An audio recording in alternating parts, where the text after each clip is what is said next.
This or that. We are going to be doing a bunch of head-to-heads today, which means one bottle stays and the other's got to go. Should be a fun one. I'm Jeff. This is G Whiskey. Stick around.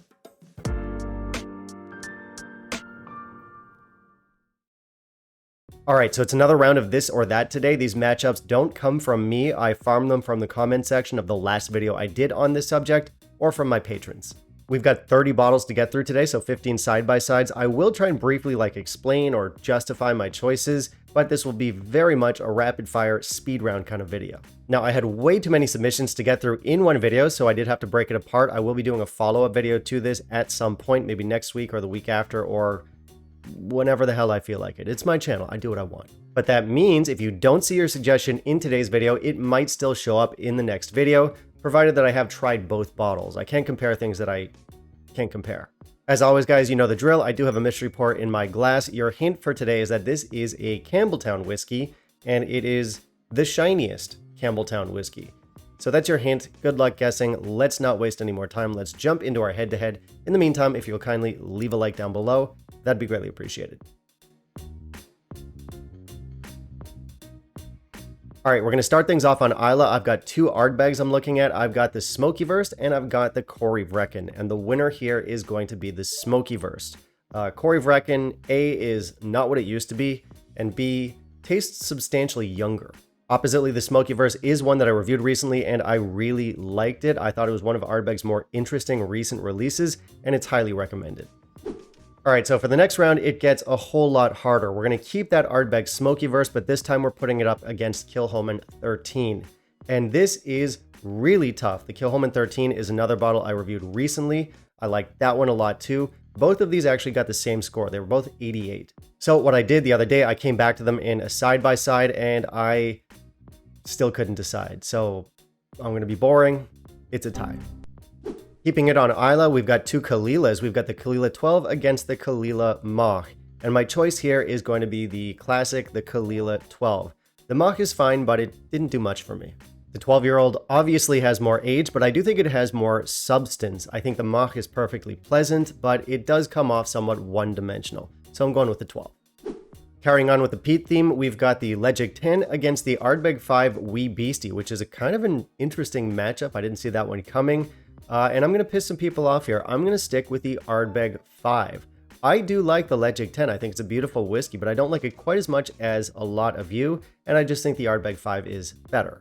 Now, if you want something more distillate forward and a little bit more funky, I would suggest you go with the Ledaig 10. But personally, even though I tend to be kind of sensitive to youthful whiskeys, especially youthful peaty whiskeys, I really enjoy that raw distillate forward Ardbeg 5. So that's my pick. Next, we've got another round with the Ledaig 10. This time we're putting it up against the Port Charlotte 10, and the Port Charlotte 10 is the easy winner for me. I do love both, but I think the Port Charlotte 10 has a lot more weight and complexity behind it. All right, for the third time in a row, round 3, we've got Ledaig 10. This time we're putting it up against last year's Ardnamurchan 10-year-old.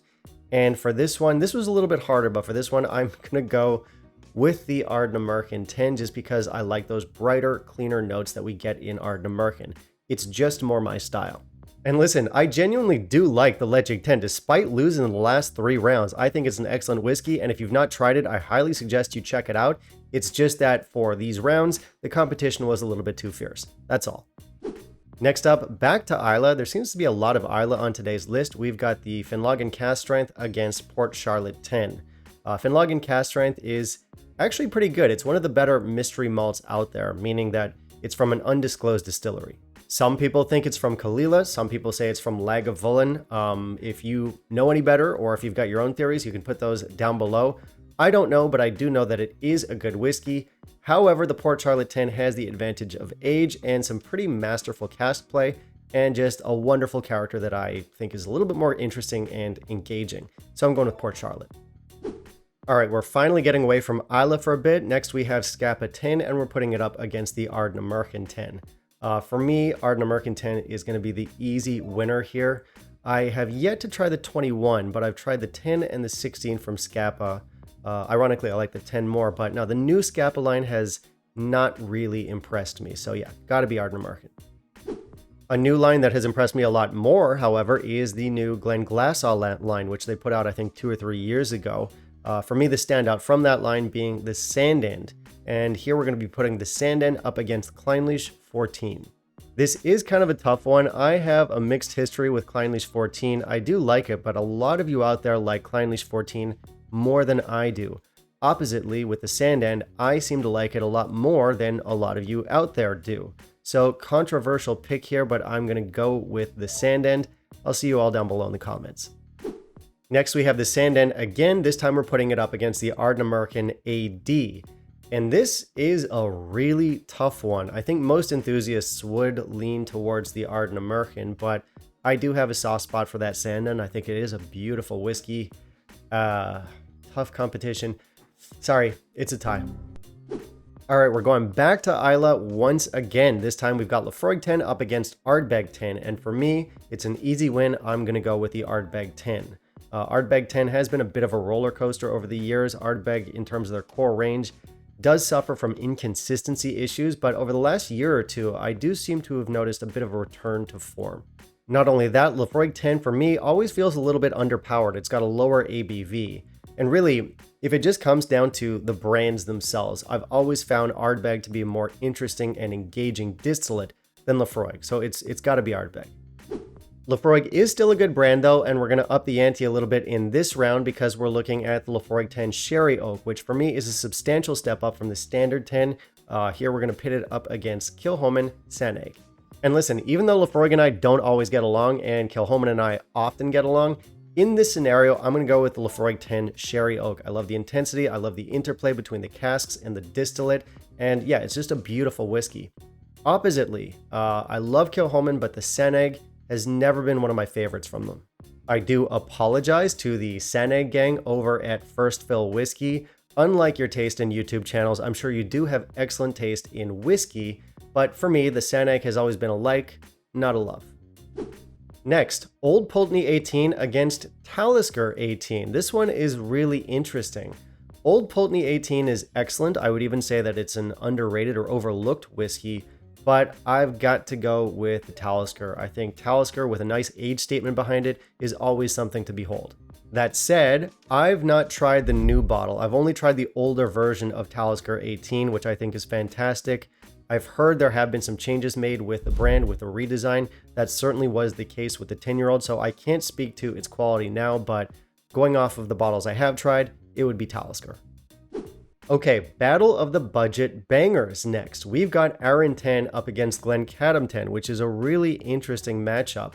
Glencadam gives you more like bright, clean florals, whereas Arran is going to give you more of a sherry, more of a cask influence, and probably more complexity. In fact, definitely, it's going to be the more complex of the two. Ideally, I would keep both, and I really want to say tie for this one because this is the toughest one probably on this entire list. But if I had to pick, let's say, Desert Island, I'm stuck with one for the rest of my life. Arran 10. I am so sorry, Glencadam 10. I love you. I love you. Next, we have a Dirty Funky Sherry standoff. We've got Edradour Caledonia 12-year-old versus the Glenturret 12-year-old. And this one is difficult because, as far as I'm concerned, these two whiskeys, obviously they have their differences, but they scratch the same itch. But if I've got to pick one, I would go for the Edradour. I would say that quality-wise, these are really close. If you lean more towards the Glenturret, I totally get it.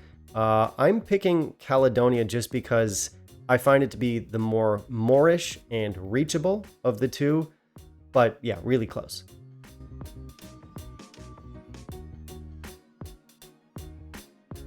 All right, so that is all the whiskeys that we're going to go through today, guys. I hope you enjoyed it. Thank you very much for watching. And this is the part where I want to hear from you. So if you have suggestions or whiskeys that you want to see in a head-to-head for future this or that videos, you can put them down below. Also, I'd love to hear your thoughts on today's video, so you can let me know where you agree, let me know where you disagree. Just remember that it's all opinion and none of this matters, and we're all going to die someday. Finally, if you stuck around to find out what the mystery pour in the glass is here, I told you earlier that this is a Campbeltown whiskey, and it's a shiny Campbeltown whiskey.